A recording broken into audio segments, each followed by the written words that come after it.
Okay, so the way that so what we're doing here is we're being asked to solve these equations. So what we need to do to solve these is we need to, on the left hand side we have two separate logs separated by addition, and on the right hand side we just have a log. So what we need to do here is we need to condense the left hand side down to a single log so that it equals the log, so that we can ignore the log portion of it, just like from the previous assignments. So anytime we have logs separated by an addition, what we do is we multiply the inside portions of it. So what I'm going to do is I'm going to leave this log base 3 alone.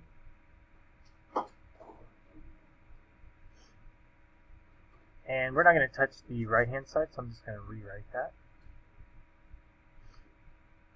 Now what we're going to be doing is we're going to be multiplying the insides because we have a plus here. So we're going to multiply 6 times x, which is 6x. So now that we have a log base 3 equals a log base 3, we can ignore the log base 3 portions of it and set the parts inside the equal sign, parentheses, equal to one another.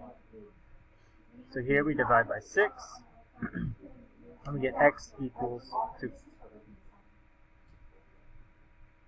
Alright, so number 2, we're trying to do the same thing. We're trying to solve this and find out what x is. So what we need to do is we need to condense the left-hand side down to a single log.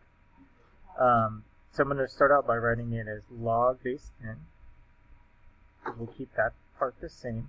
And we're not going to do anything to the right-hand side, so I'm just going to go ahead and rewrite that. Now, since our logs over here on the left-hand side are separated by a minus sign, that means that we're going to divide the parts that are inside of the parentheses. So we're going to take 18, and since it's before the minus sign, that goes up in the numerator, and then the 3x part goes in the denominator. So now that we have our logs with the same bases equal to one another, we can ignore the log portion of it and set the inside part of the parentheses equal to one another. Now over here, we could make this 2 over 1, so I'm going to rewrite this as 2 over 1. Now the reason why I'm doing that is, what we're going to do here is I'm going to cross multiply to solve this. So that would equal 6x, and then 18 times 1 is 18. So then we divide both sides by 6. So x is 3. Okay, number 3. So we, again, need to condense, this time the right-hand side down to a single log. Now this time we have a few things going on. We have this 1/3 that's in front. So anytime we have a coefficient, what we can do is we can bring that to become the exponent of whatever is inside. Okay, so we're not going to do anything to the right-hand side, so I'm just going to bring that down.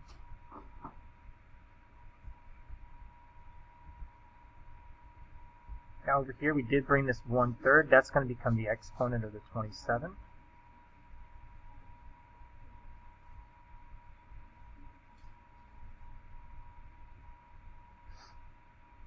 And then we didn't do anything to the second part just yet.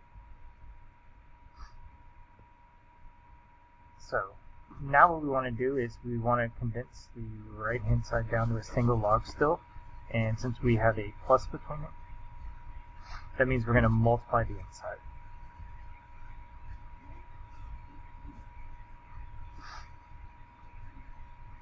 So we're going to multiply 27 raised to the 1/3. So if you type that in your calculator, that's going to be 3. And then times the 36. So 3 times 36 is 108.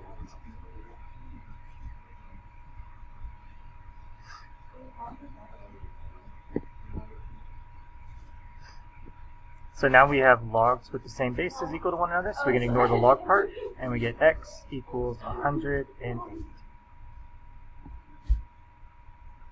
Okay, number 4, we're again trying to solve this, so we need to condense the left-hand side on this one down to a single log. So that way we can have 2 logs equal to one another, so we can ignore the log part. So we're not going to do anything to the right-hand side, so I'm just going to go ahead and rewrite that. Now over here on the left, since we have a minus between it, that means we're going to divide, or have to use the quotient property. So whatever comes before the minus goes in the numerator. Whatever's after the minus goes in the denominator. So now that our logs have the same bases and they're equal to one another, we can ignore the log part, and we can set everything in the parentheses equal to one another. So again, I'll write this as 10 over 1. So what we're going to do is we're going to cross multiply. So 100 times 1 is 100. 10 times x is 10x.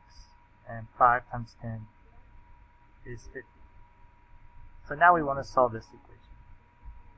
So we subtract 50. So we get 10x equals 50. And then divide both sides by 10. So x is 5. Okay, so these are going to be a little bit different. Notice we have two logs on the left-hand side, and we have just the number on the right-hand side. So when we see these, what we want to do is we want to condense the left-hand side down, or depending on where the logs are, we want to condense the logs down to a single log, and then we want to take the log and we want to convert it to an exponential so that we can get the variable out of the exponent. I'm sorry, not the exponent, the parentheses. So here, since we have logs separated by addition, here we're going to multiply the insides. So we have log base 10, and we're going to multiply the insides. So we're going to take x, and we're going to multiply by x plus 9. So again, remember when we multiply x times x plus 9, we got to make sure that we distribute that out to both. So this becomes x squared plus 9x, and that all equals 1. So the way we solve this now is we take our base, we raise it to our exponent, and we set it equal to what's inside of the parentheses. Now the way that we want to solve this is we want to solve it just like any other quadratic. So this is like 10. So I'm going to subtract 10 so that we get everything on the same side of the equal sign.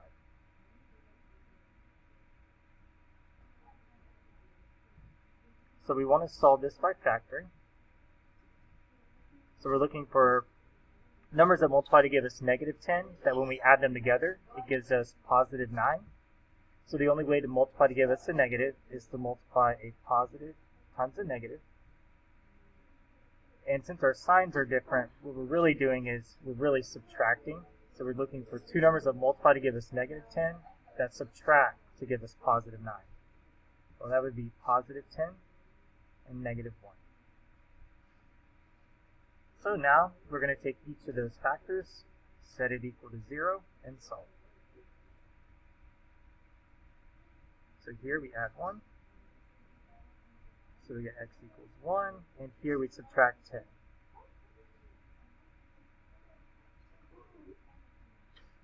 So again, just like all the other ones, we do need to check to make sure that it doesn't make the inside part of the parentheses negative. So if we plug in a negative 10 here, it makes that parentheses negative. So we got to exclude that answer. It's extraneous. So we're going to cross that one out if you want to explain why. This is an extraneous solution. Now here if we plug in a 1, that's a positive number, so it's okay. And then 1 plus 9 is 10, so that's positive, so that's okay. So our only answer here on this one is x equals 1. Okay, so number 6, we're going to work just like we did number 5. So we want to condense the right-hand side down to a single log. Now here we're separated, the logs are separated by an addition sign, so we are going to multiply the inside portions of it. So we're going to leave this as log base 3 of whatever is equal to 3. And we're going to multiply the inside. So we're going to multiply x squared plus 3 times 3.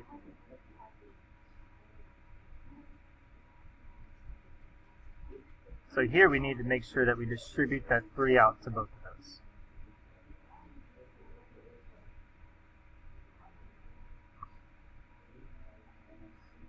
So now that we have it in this form, we can convert it to an exponential. So we're going to take our base, raise it to our exponent, and we're going to set it equal to the inside part of the parentheses.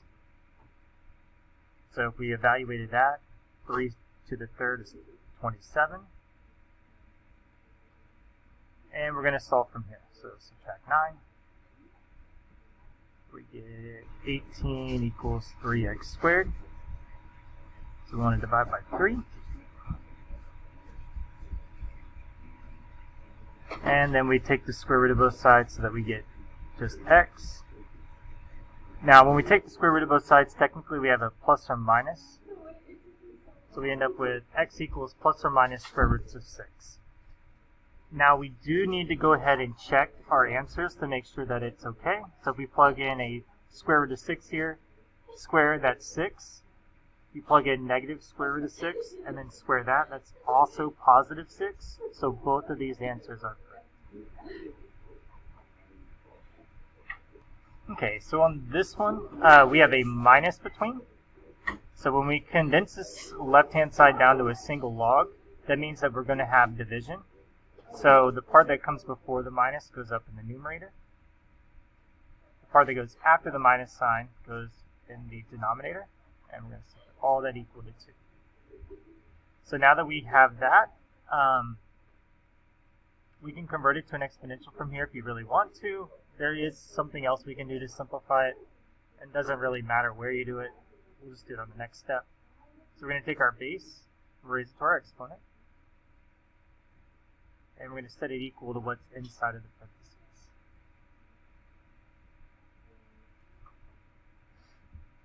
So 3 squared is 9. Now what I'm going to do to the numerator, this is a difference of 2 squareds. So that's one of those special factoring cases where it's always going to be a plus and minus. You take the square root of the first term, which is x. Square root of the second term, which is 7. So you can see that here we have an x minus 7 in the numerator and denominator, so those cancel. So we have 9 equals x plus 7. So we just subtract 7. So we get 2 is equal to x. And if we plug that in,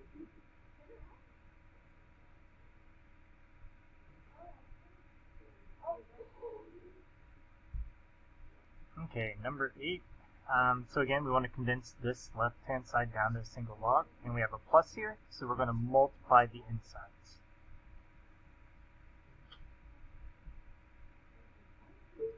So we're going to rewrite it as log base 10, and then x times x plus 21 would be x squared plus 21x, and then all equals 2. So here we want to convert it to an exponential, so we take our base, raise it to our exponent, and set it equal to the inside part of the parentheses. So that is going to be 100. So we want to bring it over by subtracting.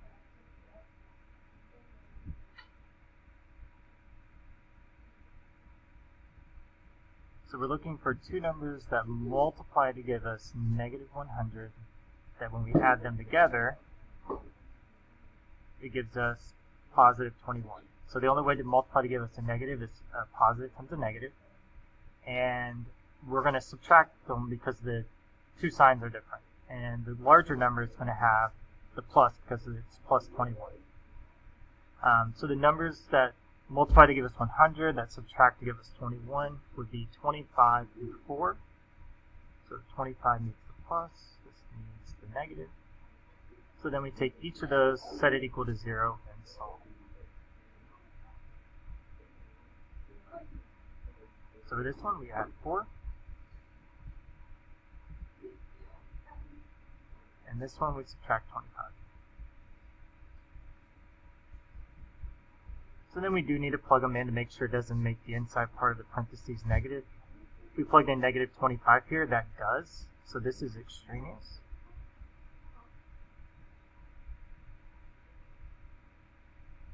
And this one, if we plugged it in, it would work.